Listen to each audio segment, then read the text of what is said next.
Aujourd'hui, mercredi 20 mai 2026, le football sénégalais retient son souffle. Dans tout le pays, l'attention est désormais tournée vers une seule annonce, la liste de Pape Thiaw pour la Coupe du Monde 2026. La publication est attendue ce jeudi 21 mai, avant la remise officielle du drapeau prévue le 26 mai, et plus l'heure approche, plus les débats deviennent passionnés.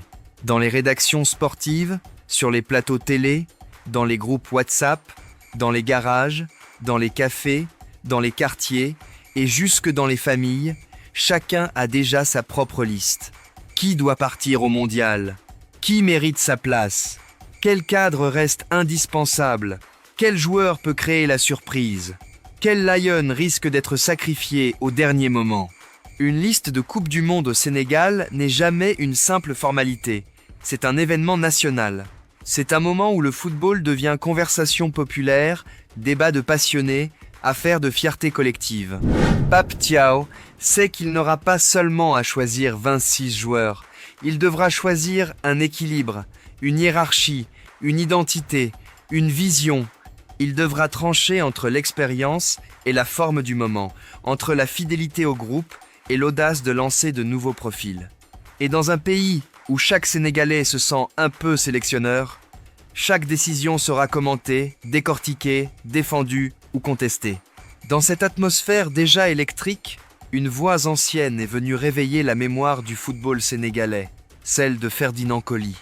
L'ancien international, symbole de la génération 2002, a évoqué le choc à venir contre la France avec une phrase qui a immédiatement touché les supporters. Il espère que, comme il y a 24 ans, les Lions auront la joie de battre les Bleus. Cette déclaration dépasse largement le simple commentaire sportif. Elle ramène tout un peuple au 30 et un mai 2002, ce jour où le Sénégal avait renversé la France championne du monde en ouverture du mondial. Ce jour-là, les Lions n'avaient pas seulement gagné un match, ils avaient changé le regard du monde sur le football sénégalais. Aujourd'hui, à l'approche de la Coupe du Monde 2026, cette mémoire revient comme un carburant émotionnel. Le Sénégal ne veut plus seulement participer. Il veut marquer l'histoire une nouvelle fois. Ferdinand Coly est aussi revenu sur un autre dossier très discuté, celui de Malang Sarr. Son nom divise. Certains supporters doutent de sa place dans la liste. D'autres estiment que son profil défensif, sa polyvalence et son expérience peuvent être utiles dans une grande compétition. Coly, lui, s'étonne d'entendre certains réclamer son absence. Et ce débat résume parfaitement l'ambiance actuelle. À la veille de la liste, chaque poste devient une bataille d'opinion. En défense, la question est encore plus sensible. Faut-il privilégier les joueurs les plus en forme? Faut-il faire confiance à ceux qui connaissent déjà le groupe? Faut-il prendre un profil polyvalent même s'il n'a pas eu une saison parfaite? Dans une Coupe du Monde, un choix défensif peut sembler discret au départ, mais il peut devenir décisif dans un match fermé, dans une prolongation, sur un corner ou dans une séance de tir au but. Le Sénégal regarde aussi plus loin. Les Lions connaissent désormais leurs adversaires pour les éliminatoires de la CAN 2027. Le tirage au sort a placé les champions d'Afrique dans le groupe J avec le Soudan, le Mozambique et l'Éthiopie. Sur le papier, beaucoup diront que le Sénégal part favori. Mais le football africain moderne ne permet plus de parler de promenade tranquille. Les déplacements sont difficiles, les pelouses peuvent changer le rythme d'un match, les adversaires jouent souvent leur prestige contre les Lions et chaque campagne de qualification impose de la rigueur. Pour Pape Thiaw, cette information arrive dans une période très chargée. Il prépare le mondial, mais il sait déjà que l'après-mondial se dessine aussi. Le Sénégal doit rester compétitif sur tous les fronts. Coupe du Monde, éliminatoire de CAN, renouvellement du groupe, gestion des cadres et intégration des jeunes. Le statut de champion d'Afrique oblige. Quand on porte cette étiquette, chaque match devient un test. Le tirage de la CAN 2027 a aussi offert d'autres affiches très suivies sur le continent. La Côte d'Ivoire tombe dans un groupe relevé, tandis que l'Angola d'Aliou Cissé devra croiser l'Égypte. Pour les Sénégalais, le parcours d'Aliou Cissé reste toujours particulier. Même loin du banc des Lions, il demeure l'homme du premier sacre continental du Sénégal. Le voir aujourd'hui construire une nouvelle aventure avec l'Angola, face à une grande nation comme l'Égypte, donne à ces éliminatoires une dimension supplémentaire. Le football africain aime ces croisements d'histoire, entre anciens sélectionneurs, grandes nations, ambitions nouvelles et souvenirs encore très vivants. Mais la grande secousse internationale du jour vient d'Angleterre. Arsenal est champion de Premier League pour la première fois depuis 22 ans. Les Gunners ont été sacrés après le faux pas de Manchester City contre Bournemouth, et tout le nord de Londres a explosé de joie. Ce titre est immense. Il met fin à une attente interminable depuis 2004, depuis la génération mythique des Invincibles. Pendant plus de 2 décennies, Arsenal a vécu avec ce poids. Le poids d'un passé glorieux, d'une équipe légendaire, d'un football élégant, mais souvent accusé de manquer de dureté dans les moments décisifs. Il y a eu des promesses, des reconstructions, des saisons presque réussies, des frustrations, des départs douloureux, des critiques contre les dirigeants, puis la lente reconstruction menée par Mikel Arteta. Cette fois, Arsenal est allé au bout.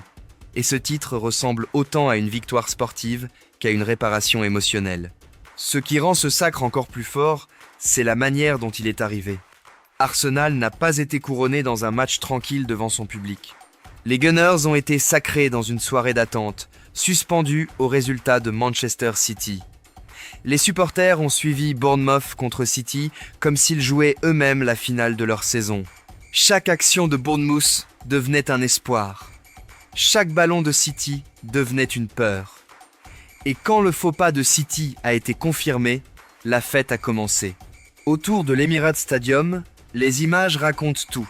Des supporters en larmes, des familles entières en maillot rouge, des anciens qui attendaient ce moment depuis 2004, des jeunes qui n'avaient jamais connu Arsenal champion, des chants, des cris, des drapeaux, une ville qui comprend soudain que 22 ans d'attente viennent de tomber. C'est aussi cela, le football. Une longue douleur collective qui se transforme en explosion de joie. Manchester City, de son côté, vit peu, être une fin de cycle. Les informations autour d'un possible départ de Pep Guardiola après 10 ans à la tête du club donnent une autre couleur à cette fin de saison. City vient de perdre la bataille du titre, Arsenal reprend le pouvoir et l'ombre d'un départ de Guardiola plane sur l'Etihad. Si cette page se tourne, elle ne se tournera pas discrètement. Guardiola à Manchester City, c'est une décennie de domination, de possession, de pressing, de records, de titres et de débats tactiques. C'est un entraîneur qui a transformé le club, mais aussi la Premier League. Il a imposé une culture, une exigence, une manière de contrôler les matchs et de penser le football. Le voir potentiellement quitter City au moment où Arsenal redevient champion donne au football anglais un parfum de bascule historique. Dans les journaux sportifs du monde, les unes du jour tournent logiquement autour de ce tremblement de terre anglais. Les grandes pages sportives racontent Arsenal champion, Manchester City touché, Guardiola dans l'incertitude, la finale de Ligue des Champions qui approche, les listes de Coupe du Monde et les blessures des stars. Les unes ne servent pas seulement à informer, elles dramatisent. Elles choisissent les héros, les perdants, les symboles du jour. Aujourd'hui, l'Angleterre raconte la renaissance d'Arsenal. L'Europe observe déjà le choc PSG-Arsenal à Budapest. Et le monde du football regarde vers le mondial. Car cette finale de Ligue des Champions prend désormais une dimension encore plus forte. Arsenal arrivera à Budapest avec le statut de champion d'Angleterre fraîchement couronné.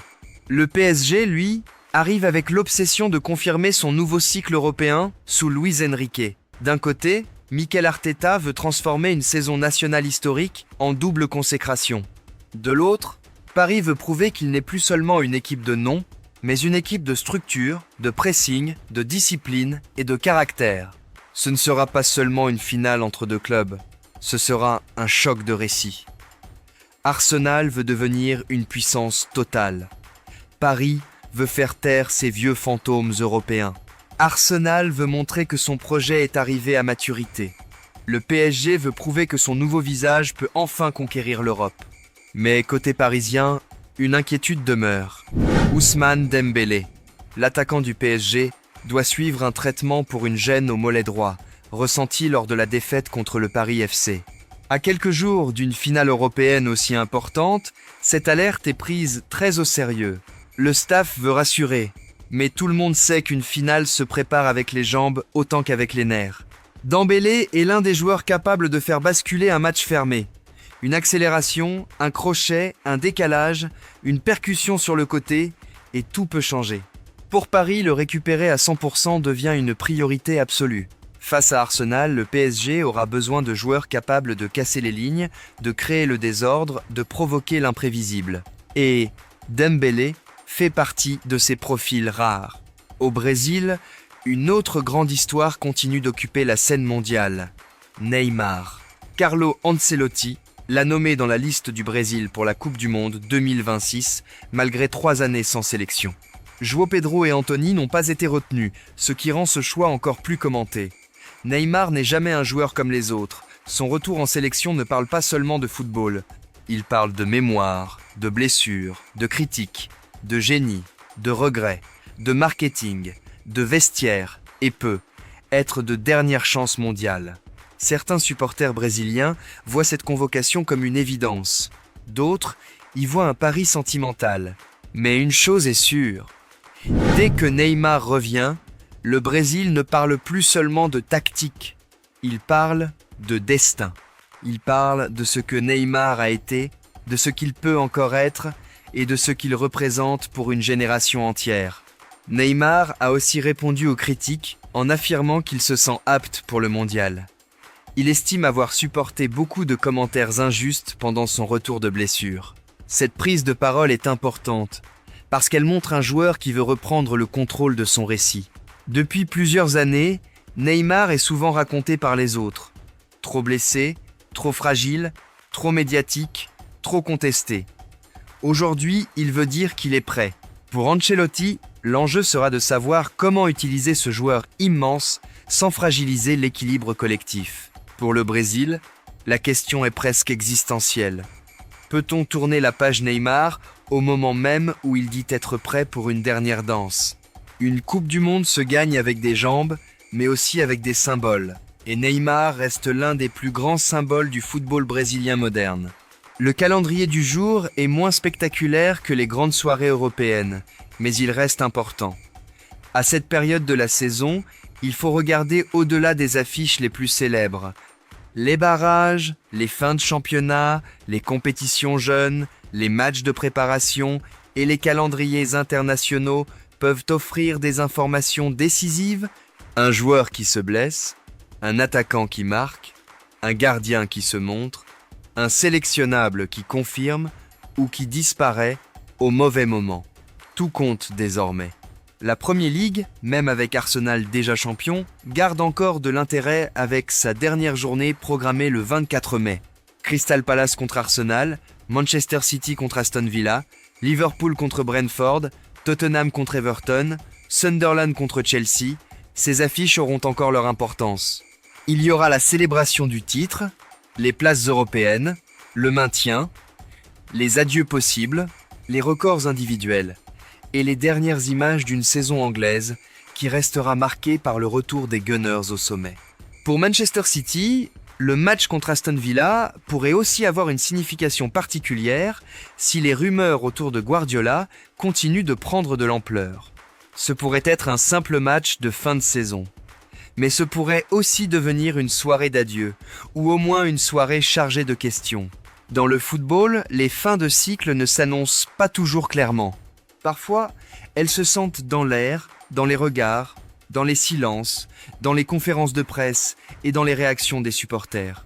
Si l'on résume cette journée du 20 mai 2026, le Sénégal vit au rythme de l'attente. L'attente de la liste de Pape Thiaw, l'attente des choix forts, l'attente des confirmations et des surprises. Ferdinand Coly a réveillé la mémoire de 2002. Le débat autour de Malang Sarr continue d'agiter les supporters.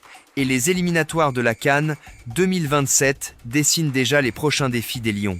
À l'international, Arsenal vient de mettre fin à 22 ans d'attente en redevenant champion d'Angleterre. Manchester City, entre peu, être dans une fin de cycle avec Pep Guardiola. Le PSG surveille le mollet d'Ousmane Dembélé avant une finale européenne devenue encore plus brûlante. Et Neymar revient dans la grande histoire du Brésil avant le mondial. Aujourd'hui, le football ne raconte pas seulement des scores. Il raconte des listes attendues, des héritages, des retours de légende, des fins de cycle, des supporters en larmes, des blessures qui inquiètent, des entraîneurs qui peuvent changer l'histoire d'un club et des joueurs qui savent qu'une seule semaine peut transformer leur place dans la mémoire du football.